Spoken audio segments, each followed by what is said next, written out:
Bonjour, mon nom est Guillaume Desjardins, enseignant en géomatique. Bienvenue dans ce tutoriel QGIS. Aujourd'hui, ce qui va être vu, la première des choses, ajouter un fond de carte à l'aide de l'extension Tile+. Et en second lieu, une demande qui m'est faite régulièrement, nous allons prendre un fond de carte Google Satellite Web en ligne et nous allons le sauvegarder, un peu comme aller l'importer de sur Internet pour se faire un fichier, un raster, dans le fond, un GeoTIFF qui va être géoréférencé, que l'on pourra garder dans notre ordinateur pour faire un usage, là, dans le fond, quand on n'a pas accès à Internet, pour avoir accès à nos fonds de carte. Donc, on se fait une copie de fond de carte. Donc, ben voilà le menu pour aujourd'hui. Bienvenue dans ce tutoriel QGIS. Hey, on est parti. Donc,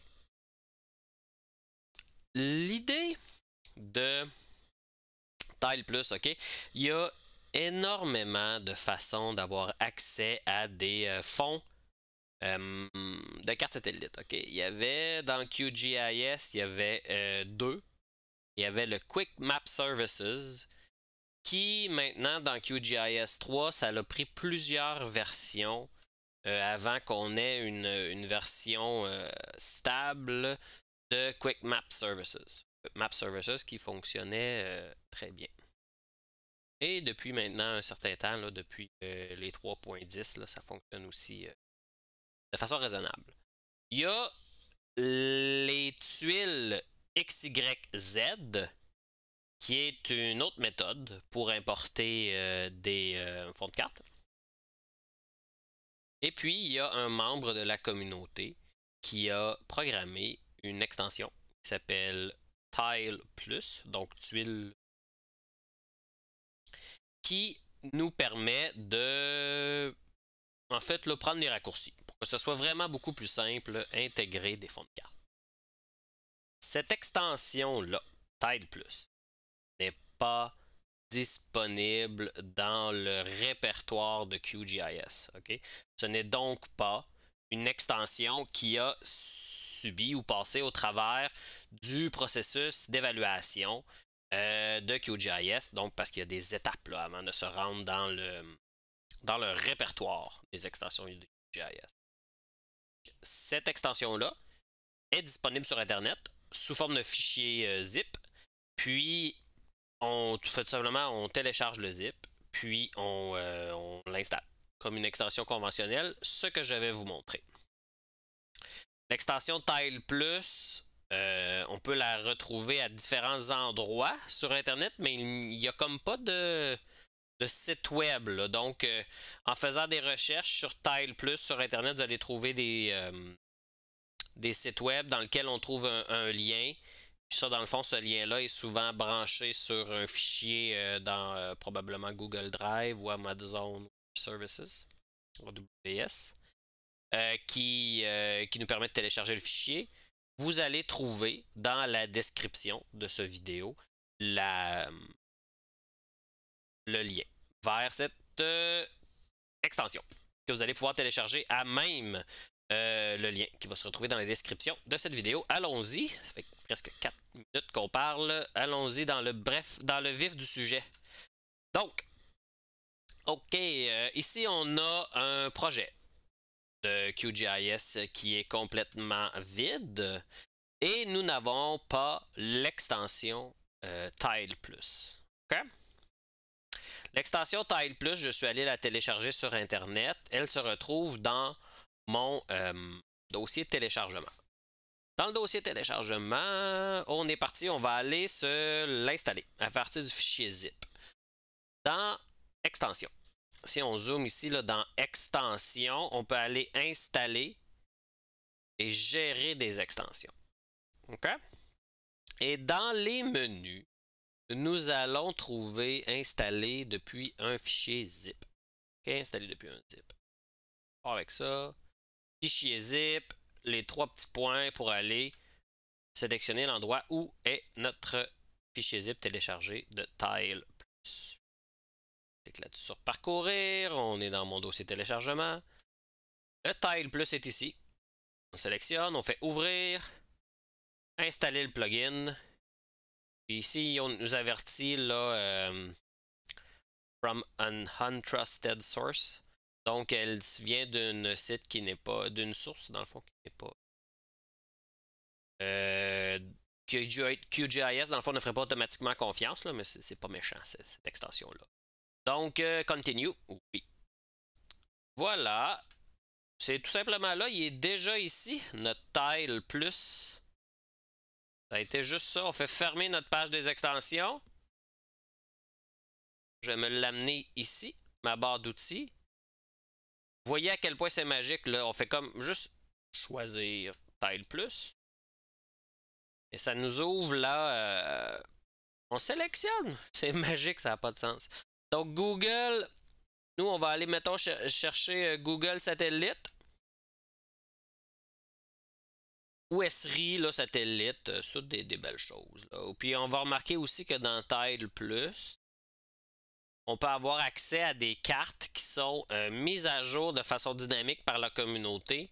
Par exemple, les tremblements de terre. À chaque jour, on a ici le Rainfall Prediction, les prévisions de pluie. On a les incendies, on a Earthquake, Fire Location. Donc, plein de cartes qui sont mises à jour de façon régulière par la communauté. Et nous, on va aller chercher quelque chose de statique. On va aller chercher Google Satellite. S'il y avait une date sur les versions, on l'aurait retrouvé ici. Comme voyez-vous, mettons Earthquake. Mettons que nous choisisserons Earthquake Magnitude dans les dernières 24 heures. Et dans le menu déroulant, ici, là, voyez-vous, on a toutes les notes. Aujourd'hui, on est le 19 novembre. On a celle du 19 novembre. Toutes les 5 minutes, dans le fond, il y a une carte qui est produite. Clairement par un système automatisé. On va aller chercher Google Satellite. Pas de date. On fait tout simplement plus. Et puis voilà. Voilà. C'est rien que ça. C'est là. Elle est juste là. Donc, voyez-vous, on a notre Google Satellite qui est ici. C'est ajouté. Puis là, ce que nous allons faire, c'est que nous allons aller nous faire une copie locale de cette image-là que nous allons pouvoir conserver dans notre ordinateur dans les cas où nous n'avons pas accès à Internet. OK? Donc ici, c'est mon territoire à l'étude sur lequel je souhaite travailler. On clique à droite sur notre couche. Elle, pour le cas qui nous occupe, elle s'appelle Grand Territoire. Clique à droite. Zoomer sur la couche. Ça nous met notre couche à l'étude. OK?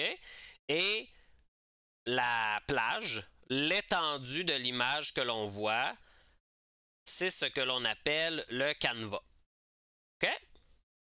Donc, nous, ce que l'on souhaite faire, c'est prendre tout ce canevas-là, okay? Puis aller se faire une copie locale de cela.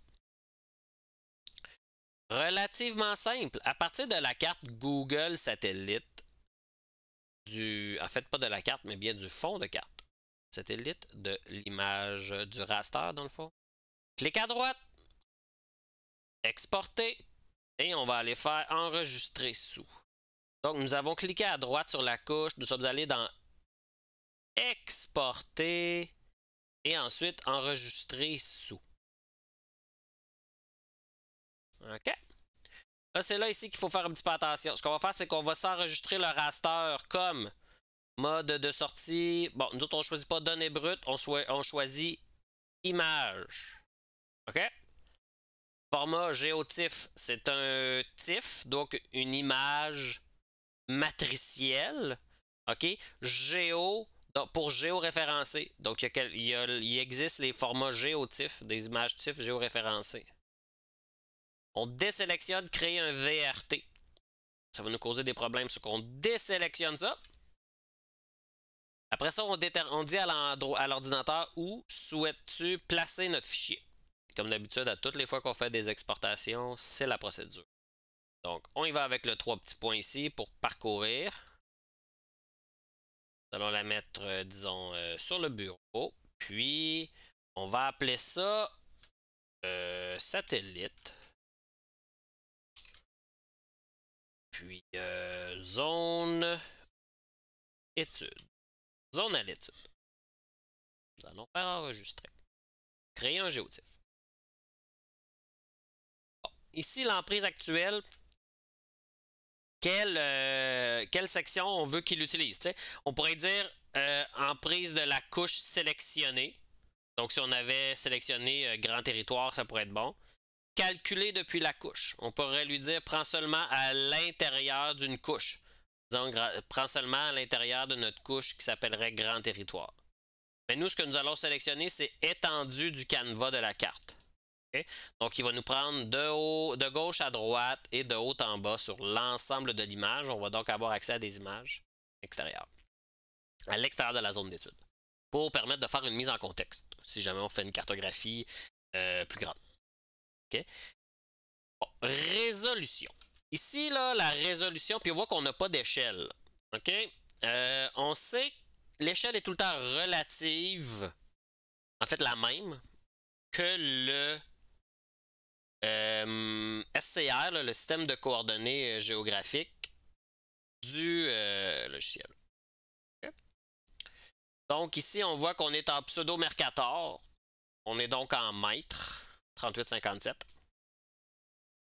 3857 pseudo-Mercator, on est donc en mètres. On va aller chercher donc 1 mètre par 1 mètre. OK? Pour une raison quelconque, aujourd'hui, je ne suis pas capable de faire des résolutions inférieures à 1 mètre. Mais éventuellement, là, je vais fournir un autre capable de descendre les résolutions. Mettons 0.5. 0.5 mètres, ça commence à être une résolution intéressante. Donc voilà, option de création, touche pas à ça. Hop, voilà, pas de compression, on désactive les options de création. Pyramide non plus, touche pas à ça. Et on est prêt. On va envoyer se faire le travail avec la touche OK. Puis là, voyez-vous, là, notre ordinateur ici, là, il est parti. 5, 6, 7%. 8%. Ce qu'il faut savoir, c'est comme nous, on n'a pas fait de compression et l'on utilise une zone qui est grande. Ouais, voyez-vous, on fait vraiment toute une région, plusieurs champs. Le système va nous produire une image géoréférencée qui va avoir une très grande taille. Là. On va quasiment faire 1,5 giga là, de contenu sur ce fichier-là. Dépendamment de la capacité de votre ordinateur, ça peut être un gros fichier à traiter. Ce que vous pouvez faire pour éventuellement que ce soit plus facile à travailler, vous pouvez faire une plus grande résolution. Nous, on a fait 1 mètre par 1 mètre. Et si on fait 10 mètres par 10 mètres ou même 2 mètres par 2 mètres, ça fait un fichier qui est beaucoup moins volumineux à travailler. Il y a aussi restreindre la zone à l'étude plus petite pour se faire une image satellite qui est plus petite. Et il y a aussi utiliser ce que l'on appelle les pyramides, qui est une façon de cumuler les pixels d'une image matricielle. Je vous inviterai, si vous êtes intéressé, à aller faire des recherches sur la pyramide en matriciel. Je pourrais aussi éventuellement, s'il y a des demandes, fournir un tutoriel sur les matrices. Et voilà, donc voyez-vous ici, on a notre tâche qui est complétée. Dans le coin, notre ordinateur a fait le travail. Nous avons donc maintenant la satellite zone à l'étude qui est ajoutée au service. Si on va, juste pour le plaisir, là, aller chercher notre fichier, on avait-tu mis ça sur le bureau? Satellite zone à l'étude, là. Voyez-vous, 1.46 GB. 42 GB. Fichier de grande taille.